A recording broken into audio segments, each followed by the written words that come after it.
देखो भैया, कितनी सुंदर लड़की है। भैया, ये तो मुझे पसंद है। मैं इससे विवाह करूंगा। नहीं, ये लड़की, इसने मुझे मनमोहित कर दिया है। मैं ही इससे विवाह करूंगा। तुम दोनों क्यों लड़ रहे हो? मुझे भी वही लड़की चाहिए। मैं उसे अपनी पत्नी बनाऊंगा। सबसे बड़ा मैं हूं, हक मेरा है। विवाह मैं ही करूंगा। तीनों भाई आपस में लड़ने लगे। तभी पीछे से मंत्री आ जाता है।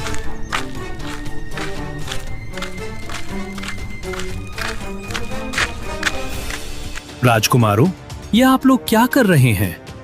महाराज ने मुझे खास तौर पर आपके पीछे भेजा था, क्योंकि उन्हें पता था कि आप लोग कहीं भी लड़ाई शुरू कर सकते हैं। लेकिन मंत्री जी, मुझे वो बहुत पसंद है। मैं उसी से विवाह करूंगा। अरे, ये तो रामलाल की बेटी राधा है और ये एक गरीब किसान की लड़की है। आप लोग भी क्या सोच रहे थे? नहीं मंत्री जी, आप कुछ भी कहें, पर उससे शादी मैं ही करूंगा। मैं भी उसी से विवाह करूंगा। नहीं, मैं करूंगा। मैं बड़ा हूं, मैं करूंगा। एक साधारण लड़की के लिए आपस में लड़ रहे थे? चलिए मेरे साथ, मैं महाराज को पूरी बात बताऊंगा। फिर तीनों भाई मंत्री के साथ वापस राजमहल लौट आए। क्या हुआ पुत्रों, तुम लोग वापस क्यों लौट आए? क्या कुलगुरु का आशीर्वाद लिया क्या? महाराज, आशीर्वाद तो दूर की बात रही। इन तीनों राजकुमारों ने रास्ते में एक किसान की बेटी को देखकर आपस में लड़ाई शुरू कर दी। हर कोई उसी से विवाह करना चाहता है। ये सब सुनकर मुझे विश्वास नहीं होता। तुम लोग भावी युवराज कहलाने के योग्य हो और एक साधारण लड़की के लिए आपस में लड़ाई कर बैठे। ये तुम्हारे आचरण को शोभा नहीं देता। पिताजी, मैं उसी से विवाह करूंगा। नहीं, ये लड़की मेरी पसंद है। इसी से मैं विवाह करूंगा। इतनी सुंदर लड़की मैंने कभी नहीं देखी। पिताजी, पिताजी, मुझे वो बहुत पसंद है। तुम में से कोई भी उस लड़की से विवाह नहीं करेगा। एक गरीब किसान की बेटी हमारे राज्य की वधू कभी नहीं बन सकती। लेकिन तीनों राजकुमार वहां से चले जाते हैं और ऐसे ही कई दिन बीत जाते हैं। वहीं दूसरी तरफ गांव में राधा चूल्हे के पास बैठी थी। तभी उसके पिता रामलाल खेत जाने से पहले आवाज लगाते हैं। राधा बेटी, जरा जल्दी से खाना दे दो। देर हो रही है, खेतों के लिए निकलना है। जी पिताजी, अभी लाएं। उसी पल दरवाजे पर दस्तक हुई। रामलाल जाकर देखता है तो सामने तीनों राजकुमार खड़े थे। अरे राजकुमार, आप लोग यहाँ? कहिए, मैं क्या सेवा कर सकता हूँ? रामलाल, मुझे तुम्हारी बेटी से प्रेम हो गया है।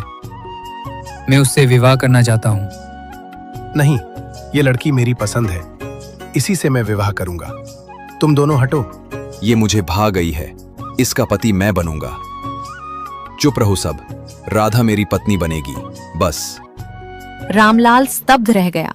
चेहरे पर गुस्सा झलक रहा था।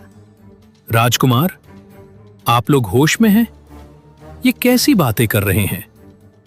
मैं तो एक गरीब इंसान हूं, गरीब किसान। मेरी बेटी का किसी महल से कोई नाता नहीं। मैं उसे आपकी जिद का शिकार नहीं बनने दूंगा। आप लोग तुरंत यहां से चले जाइए। रामलाल, तू होने वाले सम्राट की बात कैसे टाल सकता है? मैं तेरी बेटी से विवाह करके ही रहूंगा। नहीं राजकुमार, यह असंभव है। मेरी एक ही बेटी है और तुम तीनों भाई उसे अपनी पत्नी कैसे बना सकते हो? यह कोई खेल नहीं है। चलो जाओ यहां से। गुस्से में तीनों राजकुमार वहां से निकल जाते हैं। ये सारी बातें राधा सुन लेती है और कांपते हुए वो पिता के पास आती है। पिताजी, ये क्या हो रहा है? तीनों राजकुमार तो जैसे पागल हो गए हैं। सब मुझसे विवाह करना चाहते हैं, लेकिन मैं तो किसी से विवाह ही नहीं करना चाहती। मेरा मन साधना में है। मैं गुरु माँ से दीक्षा लेना चाहती हूँ। मैंने वचन दिया है कि मैं साध्वी बनूंगी। शादी विवाह मेरे लिए नहीं है। बेटी, तू ठीक कह रही है। मैं तुझे किसी के हवाले नहीं करूंगा, चाहे वह राजकुमार ही क्यों ना हो। तभी अचानक तीनों राजकुमार फिर से लौट आए। उनके हाथों में एक एक वरमाला थी। आज तो मैं विवाह करके ही जाऊंगा। पहले मैं पहनाऊंगा इसे। सुनो, जो सबसे पहले उसके गले में वरमाला डाल देगा वही उसका पति कहलाएगा। फिर वे धीरे धीरे राधा की ओर बढ़ने लगे। ये क्या कर रहे हो आप लोग? विवाह कोई गुड्डा गुड़िया का खेल है क्या? रुक जाओ। नहीं, मैं किसी से विवाह नहीं करूंगी। आप लोग मेरी इच्छा का अपमान कर रहे हैं। मुझे मजबूर मत करो। राजकुमार उसकी ओर बढ़ते ही रहे। अगर मेरी आत्मा की आजादी ही छिन जाएगी तो फिर जीकर क्या प्रोसेसेस? डर और अपमान से कांपती राधा पास पड़ा चाकू उठा लेती है। वो अपने सीने में चाकू गोप लेती है। एक चीख गूंजती है और राधा वहीं मर जाती है। तीनों राजकुमार डरे सहमे वहां से भाग खड़े होते हैं। वहीं रामलाल बेटी के निर्जीव शरीर को पकड़कर फूट फूट कर रोने लगता है। नहीं, मेरी बेटी, मेरा सहारा, तू मुझे छोड़कर नहीं जा सकती। इन राजकुमारों की वजह से तूने अपनी जान ले ली। मैं इन्हें कभी नहीं छोड़ूंगा। राजा है तो क्या, इंसान की जिंदगी की कोई कीमत नहीं इनके लिए। रामलाल की चीख सुनकर सभी गांव वाले उसके पास आ गए। बहुत अन्याय हुआ है। राजकुमारों की जिद ने मासूम बच्ची की जान ले ली। ये बच्ची साध्वी बनना चाहती थी, गुरु मां से भी दीक्षा लेना चाहती थी, लेकिन लालची राजकुमारों ने उसकी जिंदगी छीन ली। गांव वाले आंसुओं से भर उठते हैं। रामलाल अपनी बेटी का अंतिम संस्कार करता है और कसम खाता है, अब मैं बदला लेकर ही रहूंगा। क्रोध से भरा रामलाल एक तांत्रिक के पास जाता है।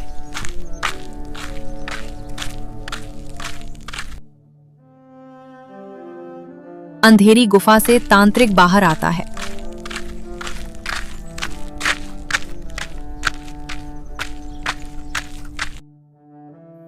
आओ रामलाल, बताओ तुम्हारी कैसी सहायता करूं?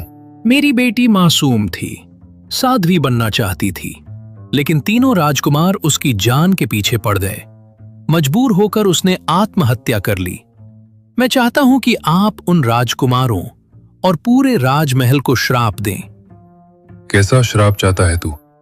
पूरा राजमहल पत्थर में बदल जाए, राजा रानी सब पत्थर बन जाएं और राजकुमारों की याददाश्त मिटा दी जाए। ऐसा श्राप दें कि उनका चेहरा देखकर हर कोई घृणा करे, सब उन्हें गालियां दें और वे खाने के लिए तरसें। यह मेरी मांग है। और इसके बदले में मुझे क्या देगा? मैं अपनी सारी जमीन बेच दूंगा।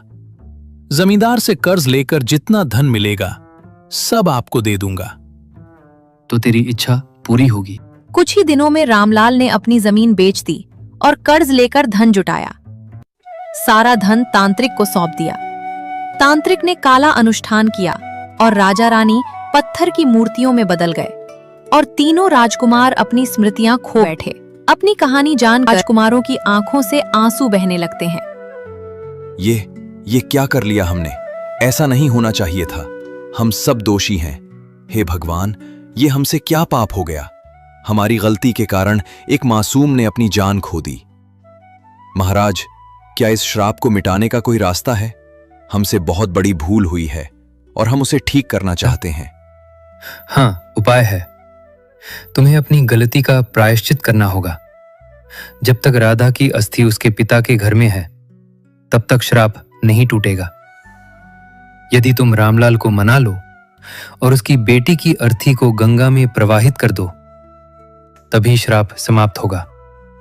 लेकिन याद रखना, चुरा कर ये काम मत करना।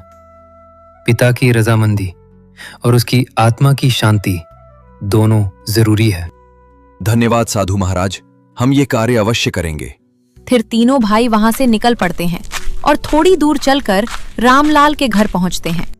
रामलाल अपनी बेटी की अस्थि लेकर घर के दरवाजे पर बैठा परेशान है।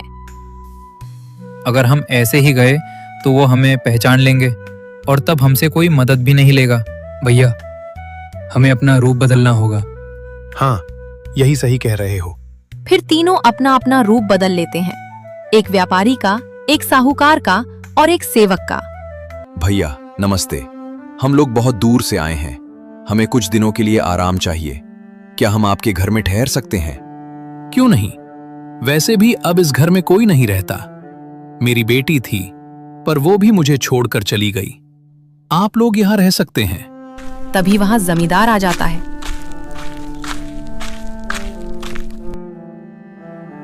अरे ओ रामलाल, तूने मुझसे पैसे लिए थे, अभी तक क्यों नहीं चुकाए? जल्दी से मेरा कर्ज चुका, वरना तुझे तेरी बेटी के पास भेज दूंगा। कुछ समय दे दो मालिक, मैं चुका दूंगा। 10 दिनों की मोहलत दे रहा हूं, इसमें मुझे मेरे पैसे चाहिए। इतना कहकर जमींदार वहां से चला जाता है। तो ये कर्ज में दबे हुए हैं। सुनो, हमें मिलकर जमींदार का कर्ज चुकाना होगा। हाँ भैया, आप सही कह रहे हैं।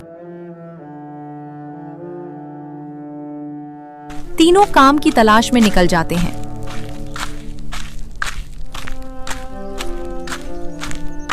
काका, हम तीनों भाइयों को काम की सख्त जरूरत है। आप हमें कोई काम दे दीजिए। अरे तुम तो राजसी लग रहे हो, काम क्या करोगे? हम मजदूर हैं, गांव-गांव जाकर काम करते हैं और पेट पालते हैं। कोई भी काम दे दो। और ये कपड़े तो हमने भाड़े पे लेकर पहने हैं। ठीक है, मेरे खेत का सारा काम करो। हाँ, कर लेंगे कोई भी काम। तो चलो तीनों मेरे साथ। फिर वे खेत की ओर निकल जाते हैं काका के साथ। फिर तीनों भाई मेहनत से दिन रात काम करने लगते हैं। धीरे धीरे वे इतना कमा लेते हैं कि रामलाल का सारा कर्ज चुकाने के लिए पैसा इकट्ठा हो जाता है। हम सबको जमींदार के पास जाना चाहिए और ये पैसे देकर रामलाल की जमीन का कागज ले लेंगे। इतना कहकर सभी भाई जमींदार के पास जाते हैं। ये लो तुम्हारे पैसे। आज के बाद रामलाल को परेशान मत करना और उसकी जमीन और घर के कागज वापस कर दो। मुझे सिर्फ पैसे से मतलब है, ये लो कागज। फिर जमींदार पैसे लेकर कागज दे देता है और तीनों भाई कागज लेकर रामलाल के पास जाते हैं। काका, ये लीजिए, आपकी जमीन और घर के कागज हमने छुड़ा लिए हैं। तुम लोग कौन हो? तुम मेरे लिए भगवान बनकर आए हो? कुछ नहीं काका, हम सब हमारे ही पापों की सजा हैं। हम बस प्रायश्चित कर रहे हैं। ये कलश क्या है? कई दिनों से हम देख रहे हैं। क्या वो आपकी बेटी की अस्थि है? गांव वालों से सुना था कि आपकी बेटी इस दुनिया में नहीं है। हाँ, 3 पापियों की वजह से मेरी बेटी ने आत्महत्या कर ली थी।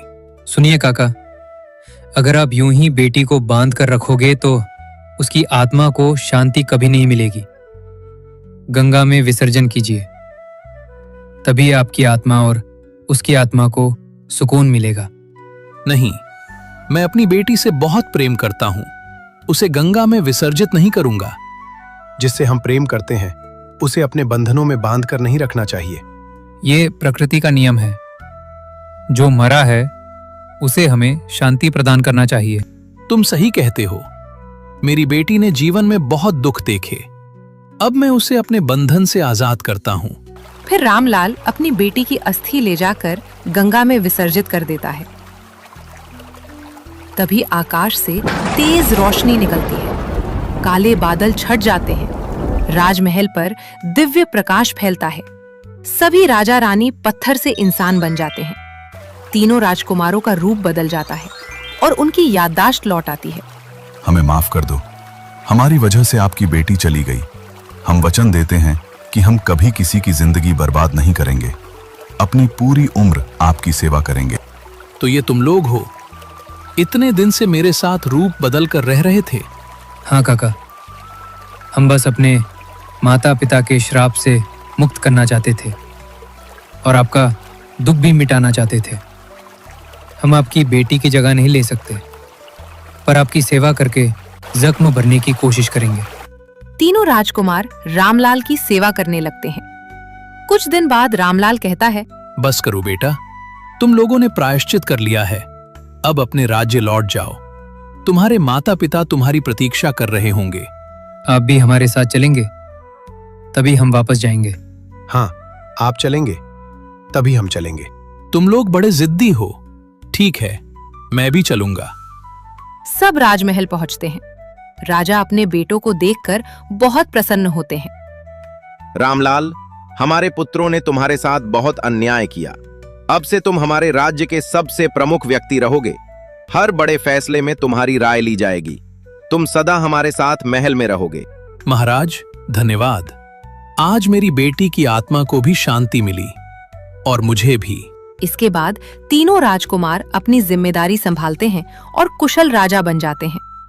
और इस तरह पूरे गांव में खुशहाली का माहौल और लोगों का जीवन अच्छा हो गया। ऐसे इंस्पायरिंग स्टोरी देखने के लिए चैनल को सब्सक्राइब करें और वीडियो को लाइक करें।